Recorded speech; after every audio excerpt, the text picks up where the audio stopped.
In April of 2023, an email came to the ministry that was addressed to me from someone named Josh Timonen. He said that he had seen an interview I did with the Babylon Bee and had decided to send me an email in which he said, from 2006 to 2010, I worked as Richard Dawkins' right-hand man. I built and maintained the richarddawkins.net website, his foundation website, made his t-shirts, DVDs, and filmed and edited most of his online content. I filmed his 4 Horsemen video for Richard Dawkins Foundation TV and many conferences. And then he said he was right there in the middle of all the Banana Man fiasco. Let me tell you what that was about. For about 30 years, I had parodied atheism by holding up a Coke can and showing its obvious design, and then I'd hold up a banana and point at its design. It never failed to get a laugh from the audience. In 2006, I did it for our television program, which airs in about 200 countries, and didn't give it a second thought. Let's pick up the story from our documentary called The Fool. Things were humming until I was told that the banana parody was all over the internet. I couldn't understand why it would be, but I soon found out. Someone had captured it from our television program, removed the Coke can portion so that the parody didn't make sense. Then he said that the original banana wasn't that shape and that it had been genetically altered to fit the human hand. It even produced a motion graphic in an effort to convince people that it had nothing to do with God making it for mankind. The clip without the Coke can made me look really dumb, but it was just another bump in the road, or so I thought. The issue exploded when the world's most famous atheist, Professor Richard Dawkins, mockingly did the banana routine during a television interview. Beautifully designed, like it fits neatly into the hand. Right. It's got a tab at the top for ease of opening. So it doesn't squirt in your face. And then he says, and it's exactly the right shape. It's curved towards the face for ease of eating. And it's color-coded, green too early, black too late, yellow just... And while addressing university students. Ray Comfort is a New Zealander living in the United States somewhere. You may know him as the Banana Man. If you study a well-made banana, you'll find that it perfectly fits the human hand. It has a tab at the top for ease of opening. Because Ray Comfort is probably the very bottom of the creationist barrel. He's the worst of the bunch. If you study a well-made banana, you'll notice. So when I say Ray Comfort is really, really stupid, I'm saying something. The original Banana Man clip quickly topped over 1 million views, and it had dozens of spin-offs.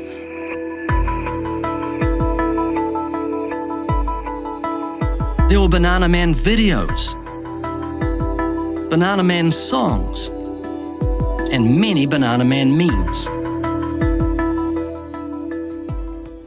And Josh Timonen had been right there during that fiasco. Fast forward to 2020, when he came to faith in Jesus. He even said that he had purchased a couple of evidence study Bibles and added, "I hope this letter brings some encouragement for you and perhaps a small chuckle. Well done, good and faithful servant, Banana Man." These claims are almost unbelievable, that Richard Dawkins dedicated a book to him and that he had filmed and produced all these quite famous videos. So I decided to do a little research to see if what he said was true.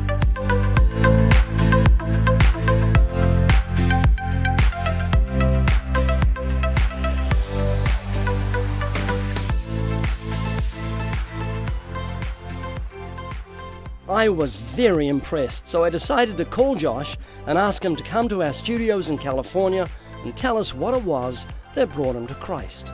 Atheism is a really useful worldview for weak men. I remember the first time we went in there, we both kind of looked at each other like, "Can you believe we're here? Like, when's the last time we stepped foot in a church?"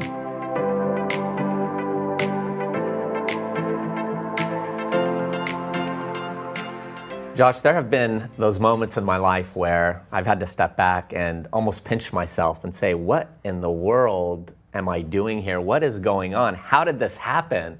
And I know this is the surreal experience for Ray, myself, and Oscar. All of that we have encountered with Dawkins and the whole atheist realm. And now we're sitting here with the guy who was at one time kind of Richard Dawkins' right-hand man.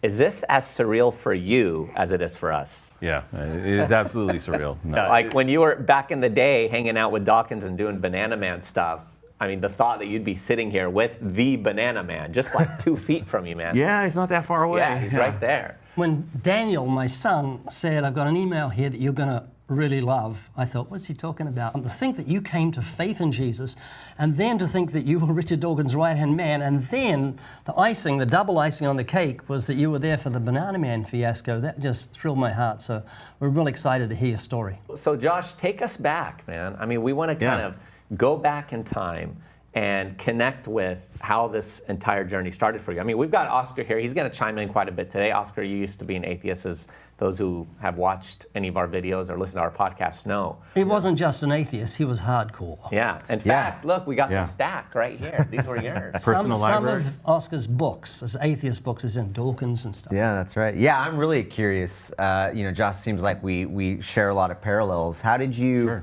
how did you find yourself declaring yourself as an atheist? Like, give us that journey, how you got there. Yeah, that's probably back when I was around like 17, 18, that era. I was raised in a Christian home, had Christian parents, and we went to church. It was, and I think just like a lot of people, I started drifting away a bit where things weren't quite as exciting as in the church, and we just kind of were doing our own thing. I was playing music and getting out into that world. And there's a lot of things you wanted to do, and the church didn't really line up with that, And I was exposed to like Dawkins and some of those other atheist authors around that time, and reading those. And it's kind of a combination of things when you look back at it. It's hard to put your finger exactly on one thing, but I think for me it was a bit of, well, this is the life I want to lead, and this sounds fairly plausible to an 18-year-old kid. Like, okay, yeah, that sounds like an explanation for things. And I think at that time too, you're growing out of a lot of things. You're kind of becoming like, the Santa Claus and the Easter Bunny and that kind of stuff, right? You say like, well, this is probably part of that package, that I'm just going to shed this and grow up. And you get a little chip on your shoulder that I'm graduating here, And I think that's a little bit of it. And also, the desire to just do what you want to do. Atheism is a really useful worldview for weak men. And I mean weak in many different senses, but for me, I look back at it and you say, well, externally, you're going with the flow. You're part of the secular culture, right? You're in agreement, and that's a very safe, like herd position to be in. Yeah. Especially in the modern America, right? The flip side of that internally is complete freedom. It's like, well, in my own inner life, there's no consequence. There's no reason for me to not do what I feel like doing in my inner life. So I feel like it's something that when I look back at myself and I'm putting myself labeled as a weak man at that point, at like 18 years old. So did Dawkins have an influence on you?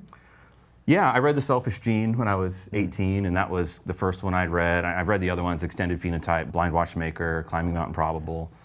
And so I'd run through a bunch of his books. So what books did he dedicate to you? I got a Thank You in the God Delusion. That's this one here. So wow. This one is more famous ones. Yeah, that was probably one of my famous ones. That would probably be the one I think most would connect with him. Yeah, it's his first New York Times bestseller. Yeah. Right? Yeah. When I started working with him, it was sort of right before The God Delusion came out. It was 2006.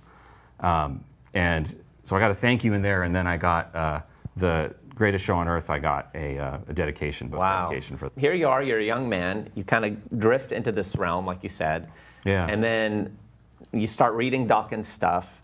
Maybe that was surreal for you as well when then you got connected with him. So how did that happen? How did you guys actually make that first connection? Around that time, I was playing in bands. I was living in LA. I was a musician, and me and my now wife, Maureen, we were doing a bunch of different projects. We're kind of into this whole like betterment of humanity kick, where we were trying different things, as atheists, sort of. Yeah. Like, well, what are we going to do? How can we help out in this way or that? And so we got hooked up with this project in India. And it was a nonprofit that was helping these farmers in this village, these women farmers, and like helping them get loans and some other things. somehow my wife figured this out, that we were going to go and we're going to spend a month there in India. It was just crazy there. Like, we were like staying in a hut, basically with spiders crawling up the walls, And, but we had scheduled this trip, and I think it was when Root of All Evil, Richard's documentary, was on Channel 4 in the UK. I'd seen it on a blog. Somebody had posted it in the United States. I don't think it aired in the US yet. I was on this blog that I would go to a lot, that they were posting it, and I said, oh, does he have a website? And somebody said, no, he doesn't really have his own. There's some stuff through the university, and of course there's stuff all over the web. Yeah. And I said, oh, well, does anybody have his email? I'll shoot him an email, see if he wants me to build him something. And somebody had his email on this blog. They're like, I actually did send him. So somebody privately messaged me and said, actually, I do have his email, Wow. Just don't spread it, but here it is. And so I shot him an email, and it was probably like 2 a.m, but it's 8 hours ahead. And so I got an email back like in 10 minutes. And I said, do you have a website? Do you want me to build something for you? I'd love to just do something for you. Through that, we had a little bit of conversation over email. And then I said, I'm doing this trip to India. On my way back, we met. So you stopped in London? In London, it was one of our connections. Yeah. So I don't know, maybe he thought I was something more special than I am, like some jet setter, but no, it was just we were stopping over in India.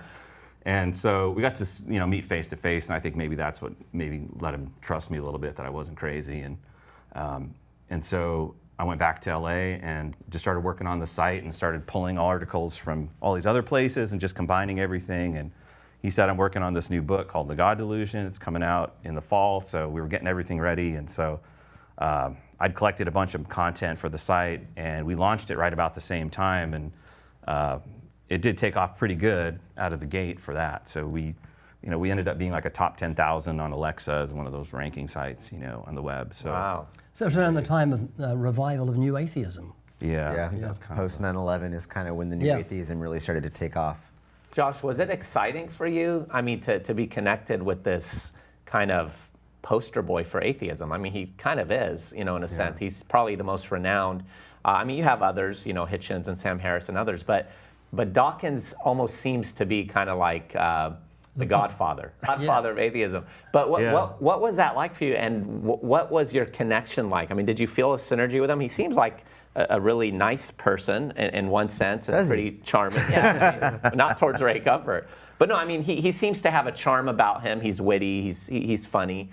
So what was that like for you? Yeah, well, I mean, I think when you work with people, maybe you guys know this, sometimes you just hit it off with people and you're like, oh, I get this guy. Like, I know what he's about. I know what he is looking to do, what he wants to do. And I think we just clicked real easily, and it was like he kind of saw that I was a go-getter and wanted to do some, a lot of stuff. And, from being in bands, I always point back to that as that was how I learned to be, knew just enough to be dangerous in a whole bunch of different spaces, like how to build a website, how to design stuff, and graphic design or video editing. And so I think he saw that I could just run with stuff, and he was excited for that. Were you there when he got his I Love Ray Comfort tattoo? No.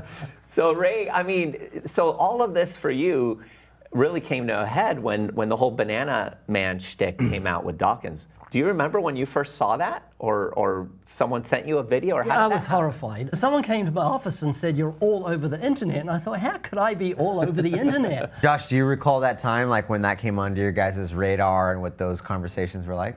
Yeah, I think the first person who posted it was PZ Myers, who was another Feringula, his blog. And he's in Minnesota. He's an atheist blogger. And of course. He, at the time, Richard was interacting with him a bit, and I think he just sort of met him online. And so he had posted something about it, I think, was the first one of the group. And then he had sent it to Richard, and then it came on my desk at some point, and I posted it on the site. And I think it was. Hey, we brought you here for vengeance. Was this the vengeance kit? Yeah, this is what I'm gonna get. Yeah. So I think in the what documentary was it you guys did? The Fool. The Fool. I think you showed it. You showed the post. I was like, hey, I posted that. Oh, no way. Do you recall conversations with Richard Dawkins about that whole thing? In the beginning, it was just the sharing of it, like, oh, see this little skit, it's funny, and they like kind of poking at it, and they wanted to post it, and got the laughs that it did, but then there was the second half of it, which was there was sort of started circulating that, well, he's done this bit before, and it's actually part of a larger bit with the Coke can. Richard sent it to me and said, have you seen this older version of it? And it's a Christian audience, and so they're It was laughing. in Nottingham, England. Okay, yeah. Yes. And it looked like it was about 10 years prior, just from video, right? Here is a Christian audience in England in the same year. Coelacanth may have come from. Billions of years ago, there was a big bang in space. Nobody knows what caused the Big Bang, it just happened. And from the Big Bang issued this huge rock. And on top of the rock was found a sweet, bubbly substance. And over millions of years, aluminum crept up the side and formed itself into a can, a lid, and then a tab.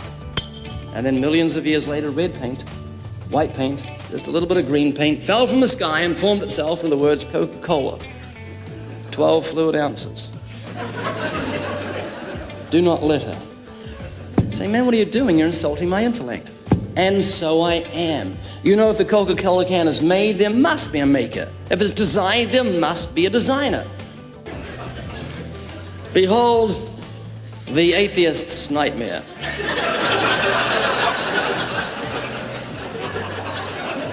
Now, if you study a well-made banana, you'll find on the far side there are 3 ridges, on the close side, 2 ridges. If you get your hand ready to grip a banana, you'll find on the far side 3 grooves, close side 2 grooves. The banana and the hand are perfectly made, one for the other. You'll find the maker of the banana, Almighty God, has made it with a non-slip surface. It has outward indicators of inward contents: green, too early; yellow, just right; black, too late. Now, if you go to the top of the banana, you'll find the maker, as with the Coca-Cola can makers, has placed a tab at the top for ease of entry. When you pull the tab, the contents don't squirt in your face. You'll find the wrapper, which is biodegradable, has perforations, like your pad paper. It usually has 4 perforations. Notice how gracefully it sits over the human hand. Notice the pointed top for ease of entry, just the right shape for the human mouth. Chewy, palatable, good for you. And the maker has even curved it toward the face to make the whole process so much easier. That's if you get it the right way around.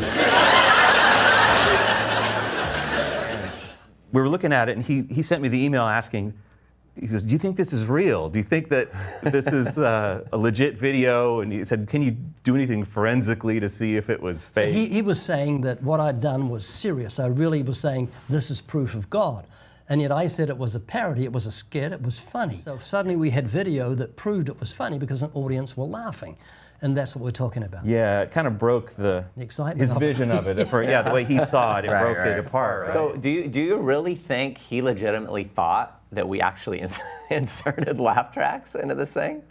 Or was it desperation? Like, let's find something. I think he did. I think he really did just think it was like, oh, maybe Ray's doing this to save face, because he knew that it stung. The humor of it is a little layered when you have someone like him who he's obviously poking fun at it. Yeah. He's making his layer of joke on it. Yeah. Right? It's kind of 2 ships passing in the night where he doesn't see the humor that you're bringing to it in the initial joke, and obviously with the Coke can analogy in the bigger picture. Yeah.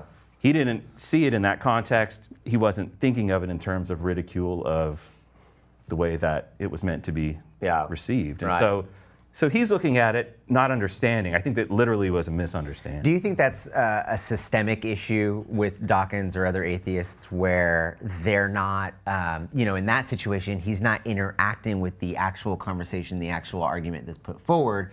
He's strawmanning a humorous moment, right? Do you see that as a systemic issue within Dawkins and other atheists where they're not actually interacting with the arguments, instead they're strawmanning? Oh yeah, I mean there's a lot of just, I think, yelling at each other, right? I mean, I think that's something, it's a danger whenever you interact with anyone, even as a Christian, to interact with somebody and to just be preaching at them as opposed to having a conversation. Yeah. I think the internet's horrible for this, right? 100%. YouTube videos and a reaction to the YouTube video and a reaction to that, you just get layered. You just get echo chambers. Yeah. And a lot of times it's just, it's more of that dopamine hit that somebody just wants to see something funny. And, somebody's on an atheist forum saying, I want to get a little chuckle this morning and look at this dumb thing, Right. and move on. Well, Josh, we want to, in a little bit, get into your testimony. Of course, we want to hear about what happened. What was the change? We want to look at some videos now, but before we do that, and we want to have you comment on that, I just want to say for anyone who's watching that it's real important that people know our hearts toward Richard Dawkins. We care about him. Ray and I have him on our prayer list. We regularly lift him up before the Lord. We love him. We want to see him come to know Christ. So this isn't a Richard Dawkins bashing thing, or is it, Ray? No, I've sent him 4 gift baskets over the years. Oh yeah, you made him a leather jacket. That's right, and he didn't. He got a leather jacket, and I haven't gotten He one made yet. it for him, but Richard never received right. it. But Ray made a video about it. That's right. That was a nice jacket. It had those fringes. I used to make leather jackets to order for people. Yeah, I sent him a gift basket in Australia when he visited Australia. Did it have bananas in it? They all had bananas in it. And a little note that it was from me, Banana Man. One when he was in New Zealand. I'd find out where he was going and send it. So I'd be waiting in his room when he arrived. One in the UK and one when he visited the US. So he knows that I really care about him. Yeah, no, we genuinely do. But this is a story that has to get out there. I mean, people have to know that God is at work, because I think what happens oftentimes is people see others in that realm and subconsciously they get this idea of, oh man, they're beyond, Well, you're living proof that a person is not. Oscar is living proof in that regard. All of us have testimonies. God is at work. He's still saving. That blood that was shed so long ago, so far away, is still trickling through the ages, touching, healing, saving. Amen. And so we're excited about that. But we want to look at some different clips right now that we have, those, and we want you to comment on some of this. I see a much younger Josh in that picture. What's going on in that scene? This is probably 2009 in Minnesota. We went and filmed some stuff with PZ Myers for the website. So here I am filming against a green screen in his university. We just set up there in the front when school was closed, and so we're just. Do you remember the content? This was some evolution shorts. These actually I don't think saw the light of day. That we had filmed these sort of right about the time before I separated from working with them. Ray, PZ Myers is one of those guys that you actually spoke with face to face, and he's an interesting fellow. I liked him very much. He's very honest, blatantly honest in some things, and saying that some things that atheists say are ridiculous. Yeah. And so I really liked him. I heard he was in LA. It was an atheist convention. It was fun just walking through and saying hi to all the guys there. And then he said he'd do the interview, so we sat down and did an interview, and we used it in Evolution versus God. Did Hitler put into practice survival of the fittest? No, What was he doing then? he was murdering people. That's survival of the fittest. That's not survival of the fittest. It is. It's the lion eating the antelope. No, there's much more to evolution than just this kind of crude kill and be killed model that you have in your head. But I have seen a quote from Richard Dawkins saying, evolution in its rawest is incredibly cruel. It is. Yes. Was Hitler putting evolution into practice? That does not mean it was moral. It was immoral. Nobody's claiming that evolution is a moral process. Evolution is a very harsh and cruel process. It's one of my favorites, just because I know when you were interacting with him, I think you mainly were trying to pin him on, are you saying that we're the relatives of bananas, right? Didn't you say that to him? Yes. Do you think we're relatives of bananas? He says yes. Do you think we're fish? He says yes. Yeah, this is, I think this might have been Austin, Texas, actually. This was on one of his speaking tours. And this is, I think we set the shot up because we all had Mac laptops at the time, and so we thought it was funny. But this was prepping for a talk that night and just going over some stuff, probably checking out some websites. So you guys spent quite a bit of time together. I mean, were you with him on his tours usually? Usually what it would be is on the tours we'd meet up and do stuff. You know, we did some other filming events where we'd get together. There's the Galapagos trip we did. Yeah. And some other filming. Okay, so that's the Justin Bieber version of Josh. I was about to say, tell us about the hair. Yeah. So where was that? What was going on there? I was much cooler back then. This is pre-dad Josh. No. Yeah. This was in Arizona at another conference, and this was at somebody's house in a really nice house somewhere in Arizona. He had a big house. And Okay, so we talked about your island trip here. What was that like? I mean, being with Richard Dawkins on the Galapagos Islands. He had signed up to do a trip to Galapagos with, I think it was Center for Inquiry, which is another one of these atheist organizations, and he was doing it as a speaker for a small group. It was about 100 people on the boat, and he'd said, well, why don't we go and film a bunch of content for the website? And so I got invited to this trip, and so we brought a bunch of camera gear and lugged it over the islands, and there was a lot of sweating on that trip. Yeah, I bet. What was that like, though, being on Galapagos? Was it pretty amazing, all that you thought it'd be in terms of seeing the wildlife? And Absolutely, yeah. I mean, it is a beautiful place, and we went to about 6 or 7 different islands and got to see. There's a lot of iguanas. You get tired of seeing the iguanas after a while, but I mean, obviously the giant tortoises and some of the other. We did a lot of shorts on like the blue-footed boobies, these birds. Flightless cormorants is another one. So we did a lot of little short videos, mostly there, and some other content for the website. And we should do a new movie: Ray Comfort and Richard Dawkins stranded on the Galapagos. Yeah, it was good. A lot of walking and, just going over the islands and chatting about stuff. And, I mean, that was kind of one of the earliest things I did with him, where we worked together and did a lot of content. And yeah. All right, Josh, so what's up with that A? So the A logo was something that I put together for a t-shirt for richarddawkins.net. It was actually one of our first pieces of merch that we did on the website. And I made a big red A, like a scarlet A, sort of like the Nathaniel Hawthorne reference, and then we put richarddawkins.net under it. We thought, well, people will know it means atheist when it says Richard Dawkins on it, so that was kind of the connection. So really simple. A lot of people like that, because if you didn't know who he was, that they would say, oh, it's just a shirt with an A on it, so it's a little under the radar. It was a little cooler than just having atheist across the chest. So that's become an international icon, really, hasn't Those it? early years, that was pretty popular online. Like you'd see it pop up in forums. People would use it as like profile pictures and stuff. You remember like that, Oscar? Yeah, I do. Wow, that's crazy. And you created that. Yeah, I still see it. I don't believe it had a creator.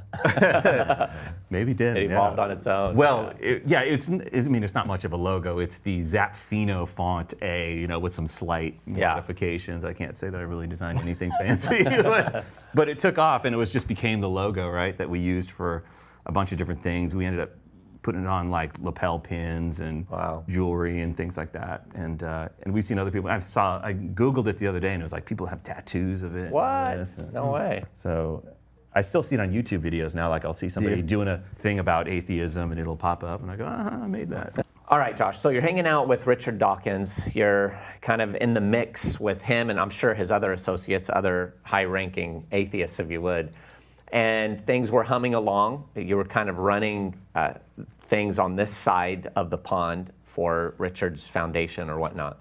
But things began to kind of go sideways. So get into that. So yeah, I was working with Richard sort of on a personal business level with his books and his videos, and then the foundation that he had organized. And we started doing a big documentary with Nate Phelps from the Westboro Baptist Church. Yeah. In the midst of all this, there were some people in Richard's orbit that were a bit unstable, and we had some issues with, and they started injecting themselves into us trying to film this documentary, and it kind of blew up and into a disagreement, and things fell apart a bit. When we came back after filming that documentary, it was me and my wife had been working on it, and she had a long career in the film industry and had done a bunch of movies and really knew what she was doing, and both of us had just kind of felt like we were kind of at the end of the story with this stuff. We were just kind of over it. Yeah. We decided we were going to move on, so I sent an email to Richard and I said, I'm going to separate. I'm not going to be a part of your work anymore, and I'm going to move on, do something else. And instead of there being an amicable separation, instead we ended up, they sued us, a very vindictive lawsuit. And you had told him that you were ready and willing to hand everything over so he could continue his operations. Yeah. But you just kind of wanted to be away from it and separate. Yeah, we were ready to move on, and we were trying to, we were running a store for him. Essentially my business was selling his t-shirts, his books, a lot of this other paraphernalia. So we were just trying to hand all this stuff over and move on. Right. My name got dragged through the mud pretty hard, and it's a difficult thing to go through because your lawyers just tell you to shut up. They say, well, just let the courts work it out. And you say, okay, but it was about 3 years that we went through trying to, just clear our names essentially. Yeah. And so thankfully I had all the documentation and emails that showed that, I was in the right, that what they were saying was a lie. So I first they got their case dismissed by the judge, and then we countersued, and then they settled with us out of court. Wow. Was that just like a radically distressing time for you and your wife? Absolutely. Walk us through kind of your mindset in that process, like looking at it from a worldview perspective. How were you analyzing what was going on?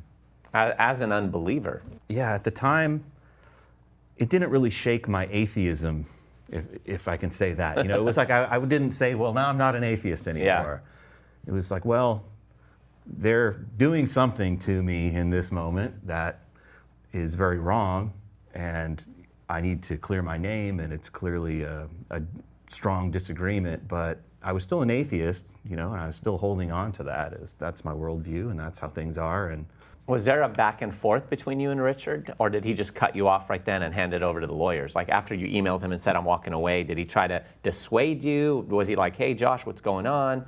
I emailed Richard, he'd emailed back. And at a certain point, though, the lawyers get involved, and they sort of put up a blockade. Yeah. And both sides say, stop talking, and anything you're going to say is potential fodder for issues in the legal process. Was that hard for you to lose the friendship? Because, I mean, from what you said, it wasn't Richard that had caused this disruption. It was this unstable person. So was it difficult for you, having built that friendship, to now lose that? Yeah. Yeah, it was. I think, you know, it's hard to... I mean, I still think to this day, like, I don't think Richard and I ever had a real beef. You know, it wasn't, you know, he had a stroke. I don't know if you knew that. Oh, yeah. You know, I shot him a quick email then when he had the stroke, and just said, hey, I'm really sorry to hear that happened. You know, hope you're doing okay. Did he respond? And he did. He's like, Josh, I'm deeply touched. Oh, that's thanks good. for thinking of me. That is really good. So I don't think it was ever really between me and him. And yeah. Unfortunately, celebrity has a way of attracting mosquitoes. Yeah. Yeah, you know, people are attracted to it sometimes, and they're very afraid of losing their connection to the celebrity as well. Yeah. And I think that can breed some really bad relationships. Right. And I think that's kind of what happened. Yeah. People don't quite realize, and I think even when you're an atheist, you don't realize how much of a community is developed, right? That's like you find fellow believers who resonate with you, who are pointing you in one direction or another, and so you find a sense of community. In that process of that lawsuit, while everyone was likely taking Dawkins, Richard's side, did you feel excommunicated, disconnected from that atheistic community? A little bit. Yeah. Shunned a little. Shunned. There's a little bit of shunning going on at this time, for sure. I remember that season for myself. Like, I remember reaching out to my old friends and telling them I was getting baptized, and I invited them to the baptism, and it was just like a firestorm. And like, really? it was the beginning of the end of these friendships. It kind of made me realize, like, these friends are here because of what we believe. And not because of who I am, you know. Well, Ray, even for you, we've talked about this before. After you came to Christ, you had a circle of friends, and then things just changed. Oh, yes. I remember I was going to church, just brand new believer, walking to church, holding my Bible, and a guy rode past on a bike and told me I was number one. He was a friend. He was not happy that I was going to church holding a Bible. And I thought, what is going on here? I thought I was friends with that guy, but you certainly get cut off. Yeah. So Josh, what was that like just that process of? Yeah, I mean, well, it was pretty instant cutoff from, the interesting thing was that I'd made a lot of relationships with other people that are in that space. You know, people like Christopher Hitchens, Sam Harris, Dan Dennett, Neil deGrasse Tyson. I was emailing with him, and some other people doing different website stuff with these guys. And, like, I just had lunch with Sam Harris probably maybe a month or so before sort of the fallout happened. Wow. And we were still trying to finish that documentary, the Nate Phelps thing, because it was part of my company. And so we were in the process of trying to finalize it, and I'd reached out to Sam, like, hey, Sam, do you want to get lunch? I want to talk to him about him being in, doing an interview for it. And, you know, it's crickets. Nobody would respond to anything. Yeah. You know? Michael Shermer was another one that was in town. That Did you ever do anything with David Silverman? I met him, but I didn't do any work with him. Ray and I had lunch with him one time. Oh, yeah? Yeah. And it was, I mean, seriously, Ray, it was a real cordial It and was great. friendly It was time. 90 minutes we had together. Yeah, we Lunch. hung out for a long time. He was and the it then president of American Atheists. Yeah, you honestly would not have guessed it was an atheist sitting down with Christians. We just really interacted. And, you know, our heart is to show the love of Christ, and we genuinely care about him, so that there was no effort on our part in that regard. But yeah, I mean, a lot of times people don't recognize that those that are in the celebrity circles and whatever sort of group it might be, they're people. And they go to bed at night and they got the questions in their hearts and minds. And we know, like Scripture talks about in Romans 1, everyone is without excuse. Everyone knows in their heart that God exists, but they're suppressing the truth in unrighteousness. And so these people need a loving Christian witness. Real quick, it's funny hearing you drop those names from my perspective, because you mentioned earlier like the godfather of atheism. I kind of look at it from a different perspective, because the Four Horsemen were more like rock stars. Yeah. Like there was Bertrand Russell and there was Nietzsche and there was Marx, and so you've got David Hume. Those were like the godfathers of atheism from my perspective. Those were the guys that these guys are reading. What 9/11 did is it gave in my perspective, gave Sam Harris and Richard Dawkins and everyone in the atheist community like a freedom to question religion in an outspoken way. And these guys were like the rock stars. Like they came onto the scene and they were just unabashed. They were controversial. They weren't balanced. Where the other guys that I just named, they were balanced and if you can use the word reasonable. Yeah. So I don't know, it's just funny to hear those names from, thinking back on when all those books were coming out and those guys were starting to pop. They made atheism okay in pop culture. Yeah, they modernized it and took the baton really in a sense. And so they became the faces. I mean, there's so many that wouldn't be familiar with those other guys, like the younger generation. So to them, these guys are like the main dudes. They're disconnected from that history. And they're more famous for their work against religion rather than like David Hume and Nietzsche. Those guys were philosophers. Bertrand Russell was a philosopher. Yeah. These guys were scientists to a degree, but their work in science wasn't what made them their money. Their work in anti-religious writings is what made them famous and what made them money. Right. All right, Josh. Yeah. So we want to hear the story then. So this is everything that's gone on. You're hanging out now in the upper echelons of the atheist community. And this little blow up happens between you and Richard Dawkins. A lawsuit takes place. It's stretched out 3.5 years. Painful, difficult.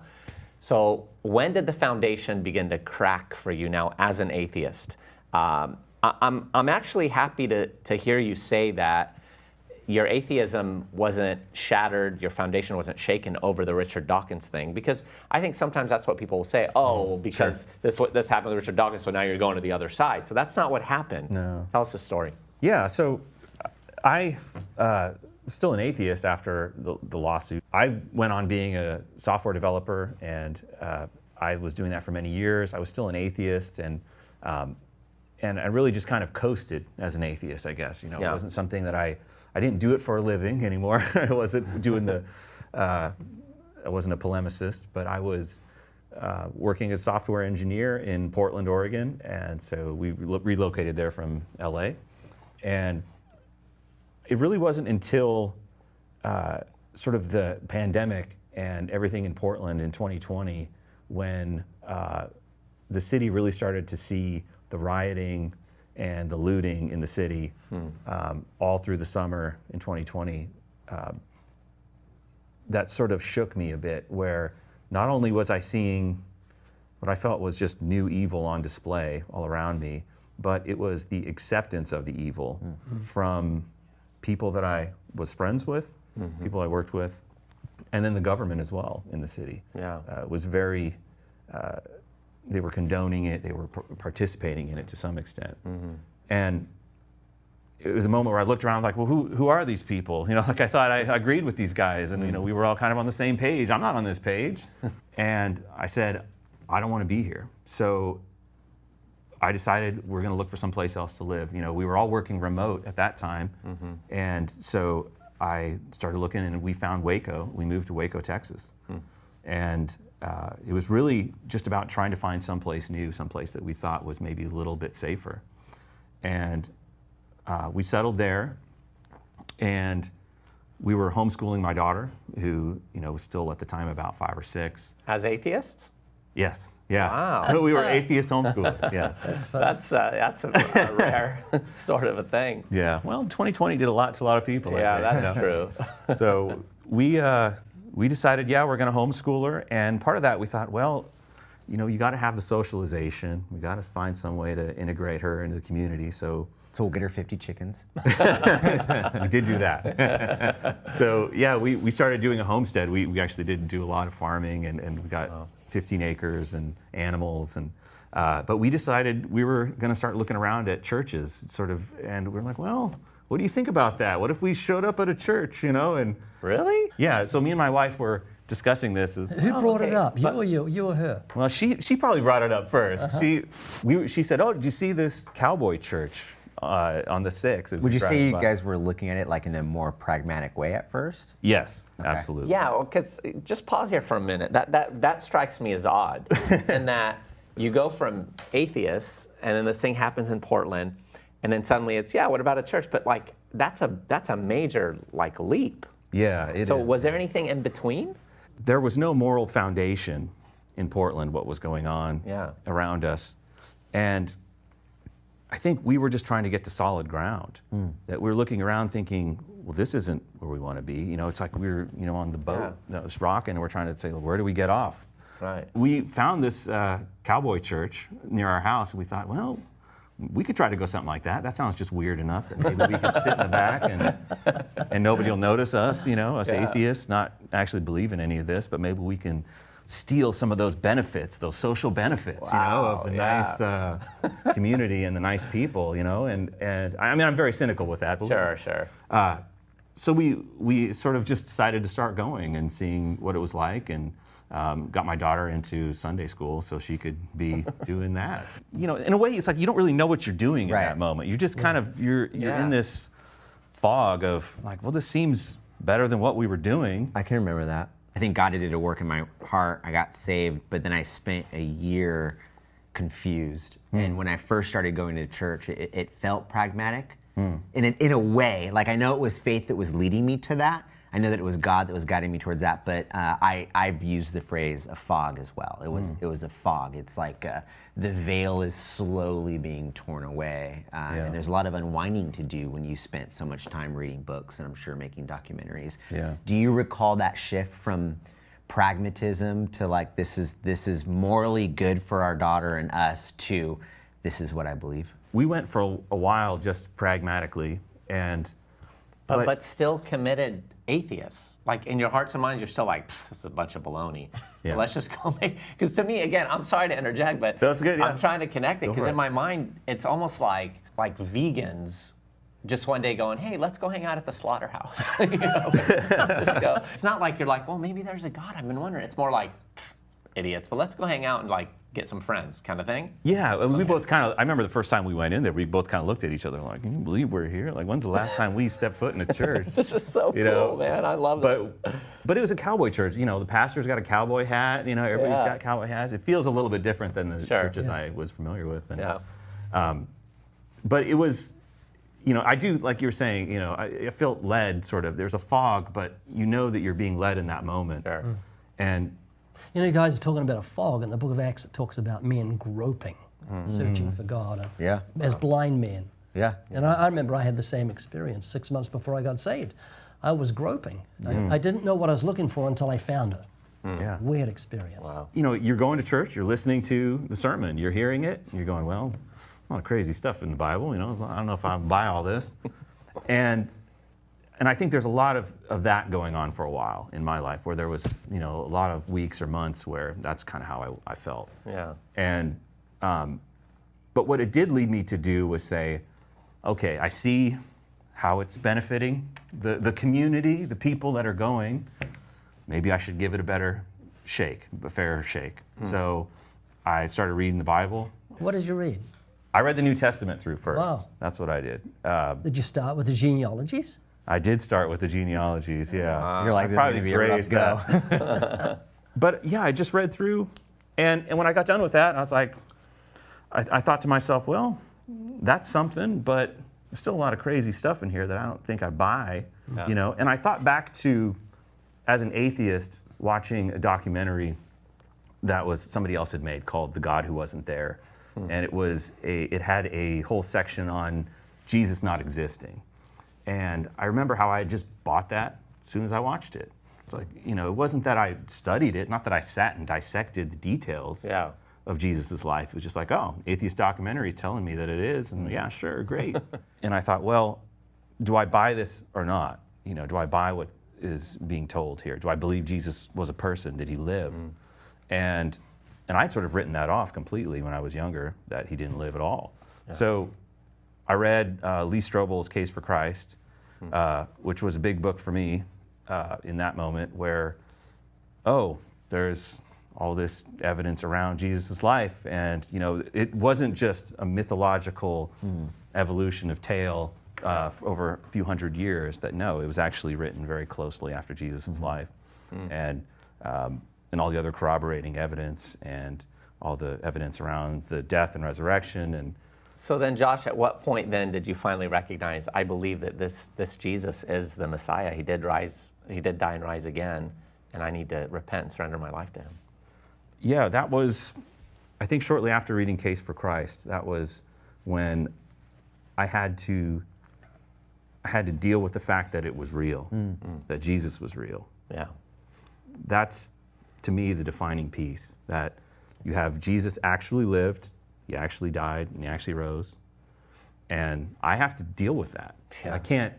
I can't just push that aside and say, oh, it's a myth. Like, no, this is real events. And then I'm being asked to do something. I'm being asked. So it's a personal thing between him and me. And I think that's where it kind of struck differently, you know, and I was like, yeah, this is it, you know. And that was the domino where, I mean, yeah, maybe there's a little bit of still fog and transition that comes around before and after all of that. But that was really, I think it was Jesus is who he says he is. And I think that's the hardest thing for a non-believer to cross over. Yeah. And what year was this? This is probably all through 2020 and maybe even 21. You know, it's kind of like about a 2-year span. Yeah.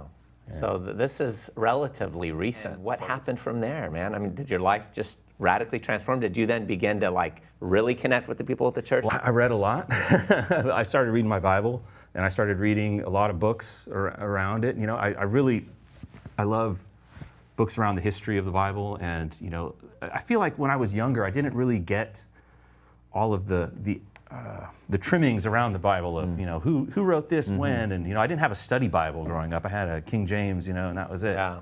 You come to the point where you accept that Jesus lived and died and rose, but also the fact that he lived a sinless life is a big piece of character witness. That he's also telling you a bunch of other stuff, a lot of crazy stuff, you might say. But who else are you going to believe than somebody who has lived a sinless life, you know, as a perfect character witness, right? And then when you start looking at the things he says, you go, okay, you know, he's, you know, the things he's saying about, as Ray reminds us in every video, of the lust in your heart. Yeah. You know, those sins, they're so, it hits you differently when it's not just, oh, these are old tales. Right. And it's like, no, this is sin. And it hits differently. Yeah. Conviction of the Holy Spirit. Okay, so then as Oscar was asking, what happened with your wife?